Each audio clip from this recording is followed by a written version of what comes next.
Hello dear student. आज अपन biotechnology का ही एक नया टॉपिक लेके आए हैं।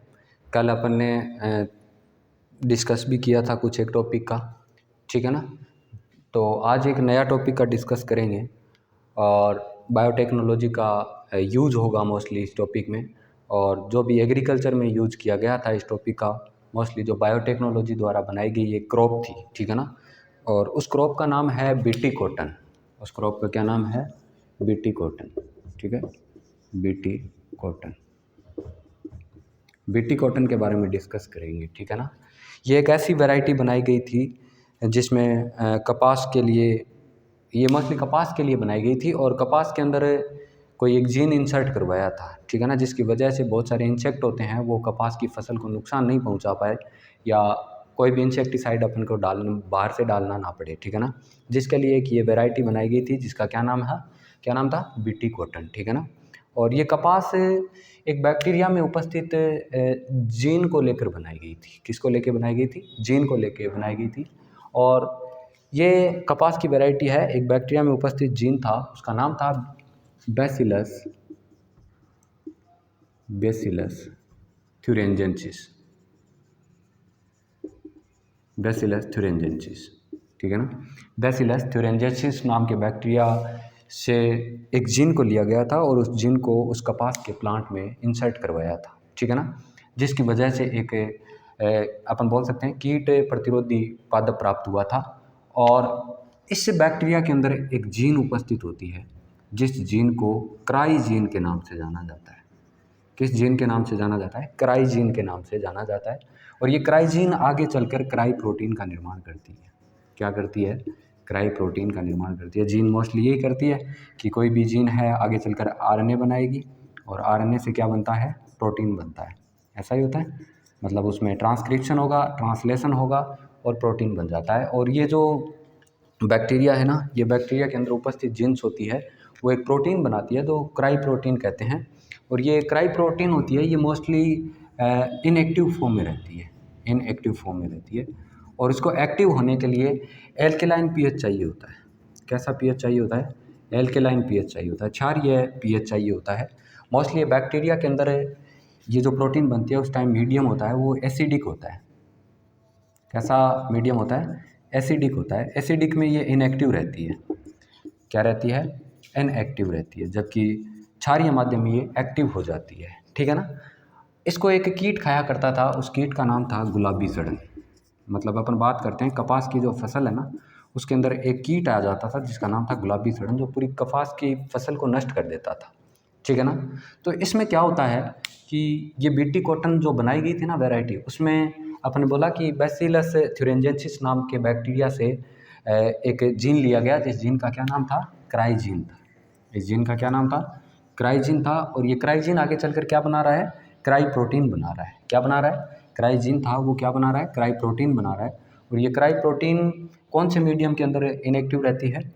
एसिडिक मीडियम के अंदर रहती है। और अपन बात करें क्षारीय माध्यम अगर मिल जाए तो ये एक्टिव हो जाती है, ठीक है ना। अब इस क्राई जीन को अपन किसी प्लांट में इंसर्ट करवा देते हैं। किस में इंसर्ट करवा देते हैं? ये मान लो कोई प्लांट है, इस प्लांट के अंदर कौन सी जीन इंसर्ट करवा दी? क्राई जीन करवा दी। ये मान लो कौन सी जीन है? क्राई जीन है, ठीक है ना। इस जीन को इंसर्ट करवाया तो इस प्लांट में एक प्रोटीन भी बनेगी जिसे क्या बनेगा? क्या कहेंगे? क्राई प्रोटीन कहेंगे, ठीक है ना। क्राई प्रोटीन कहेंगे, ये प्रोटीन बनेगी। अब क्या होता है, जैसे मान लो क्राई प्रोटीन बनी, अब कोई कीट है, ठीक है ना, मान लो ये कोई कीट है, ये कोई कीट है और ये कीट क्या कर रहा है? इस प्लांट को खा रहा है। जैसे ही इस प्लांट को ये कीट खाएगा तो ये क्राई प्रोटीन इस प्लांट की मिड गट में आ जाएगी।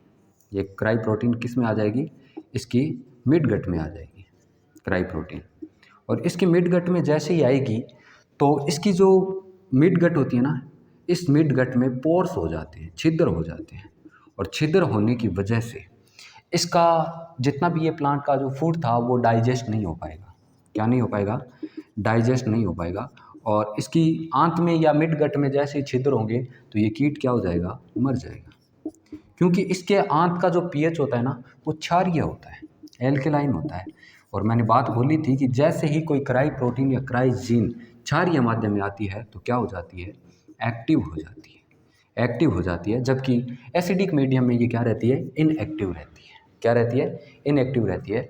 तो अपन बात कर सकते हैं कि इस कपास के प्लांट्स को अब बाहर से इंसेक्टिसाइड नहीं देना पड़ेगा, क्योंकि खुद एक अपन बात करें इंसेक्टिसाइड प्रतिरोधी पादप है।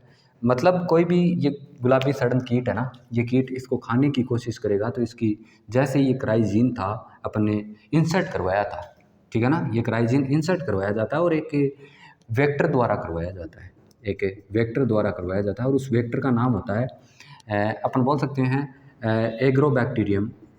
एग्रोबैक्टीरियम, ये भी क्वेश्चन पूछा गया है, एग्रोबैक्टीरियम ट्यूमीफेसियंस, ट्यूमीफेसियंस नाम के वेक्टर द्वारा, या अपन ने पढ़ा होगा टीआई प्लाज्मिड, टीआई प्लाज्मिड, ठीक है ना। प्लाज्मिड दो प्रकार के होते हैं, प्लांट्स के लिए यूज किए जाते हैं, एक आरआई प्लाज्मिड होता है, ठीक है ना, आरआई प्लाज्मिड मोस्टली एग्रोबैक्टीरियम राइजोपन्स कहलाता है या राइजोपोन्स कहलाता है, और ये टीआई प्लाज्मिड एग्रोबैक्टीरियम ट्यूमीफेसियंस कहलाता है। वेक्टर तुम लोग जानते भी होंगे कि वेक्टर वो अपन बोल सकते हैं वो साधन होता है जिसके द्वारा अपन किसी भी जीन को किसी प्लांट के अंदर, किसी एनिमल में इंसर्ट करवा सकते हैं। तो अपन बात करें बीटी कॉटन की, तो बीटी कॉटन एग्रीकल्चर में बहुत यूज़फुल होती है, ठीक है। एग्रीकल्चर के अंदर बायोटेक्नोलॉजी द्वारा बनाया गया एक ऐसी वैरायटी थी जिसकी वजह से अपन उस फसल के अंदर इंसेक्टिसाइड डालने की ज़रूरत नहीं होती, एक प्रतिरोधी पादप बन जाता है। तो वो किसके द्वारा बनाया गया था, बैसिलस thuringiensis नाम के बैक्टीरिया से एक जीन को लिया गया था, उस जीन को उस कपास के प्लांट में इंसर्ट करवाया था और एक वेक्टर द्वारा करवाया था जिसका नाम था एग्रोबैक्टीरियम ट्यूमीफेसियंस, ठीक है ना, इसके द्वारा करवाया था। और उस जीन का नाम क्या था, क्राइजीन था, ठीक है ना, क्राइजीन। और ये क्राइजीन दो प्रकार की होती है मोस्टली, एक क्राई फैस्ट AB, ये भी पूछा जाता है कि कौन से जीन को इंसर्ट करवाया था, और एक थी क्राई फैस्ट AC और एक थी क्राई सेकंड AB, ठीक है ना। ये दो जीन इंसर्ट करवाई जाती है मोस्टली। इसके साथ ही बीटी कॉटन के अलावा बहुत सारी और भी वैरायटी बनाई गई है, ठीक है ना, जैसे बीटी मक्का, बीटी आलू, बीटी टमाटर, इस तरह से बहुत सारी वैरायटी और भी बनाई गई है, ठीक है ना। तो ये था आज का अपना टॉपिक कि किस तरह से अपन एक अच्छी वैरायटी बनाई बीटी कॉटन की, ठीक है ना, जो बैक्टीरिया द्वारा लिया गया था, जो मोस्टली बैसिलस thuringiensis नाम के बैक्टीरिया से एक जीन को लिया था जिसे क्राइजीन कहते हैं, और क्राइजीन आगे चलकर क्राई प्रोटीन का निर्माण करता है। और ये क्राई प्रोटीन एसिडिक मीडियम में इनएक्टिव रहती है और अपन बात करें एल्केलाइन मीडियम में एक्टिव रहती है। और जैसे ही मान लो कि इस क्राइजीन को किसी प्लांट में इंसर्ट करवाने के बाद में ये पूरी की पूरी प्लांट में बन जाती है, क्राई प्रोटीन बनाती है, और जैसे कोई इंसेक्ट इसको खाता है तो इंसेक्ट के मिड गट के अंदर क्या चला जाता है, ये क्राई प्रोटीन या क्राइजीन चली जाती है, जाने की वजह से जो ये इंसेक्ट होता है इसकी आंतर का पीएच होता है वो क्षारीय होता है। कैसा होता है, क्षारीय होता है। और इस आंतर के पीएच क्षारीय होने की वजह से इसके अपन बात करें मिड गट में कुछ छिद्र बन जाते हैं, जिसकी वजह से ये इसका मिड गट फट जाता है और इसकी डेथ हो जाती है। और जिस तरह से अपन बहुत सारे इंसेक्टिसाइड से बच सकते हैं। इसके अलावा और भी बहुत सारे, जैसे गोल्डन राइस को बनाया था, किसको बनाया था, गोल्डन राइस को, ठीक है ना, गोल्डन राइस सुनहरा चावल को भी एक बायोटेक्नोलॉजी द्वारा बनाया गया था, ठीक है ना, जिसके अंदर बीटा कैरोटीन के जीन को इंसर्ट करवाया था और जिसकी वजह से विटामिन ए बनने लग गया था, ठीक है ना, विटामिन ए बनने लग गया था, विटामिन ए बनने लग गया था, ठीक है ना। तो इस तरह से बहुत सारे जीन इंसर्ट करवाए गए हैं और बहुत अच्छी अच्छी वैरायटियाँ बनाई गई है। लेकिन आज अपन ने बीटी कॉटन का डिस्कस किया था, तो एग्रीकल्चर में बायोटेक्नोलॉजी के लिए बहुत अच्छी तकनीकी साबित हुई है। तो थैंक यू, ओके।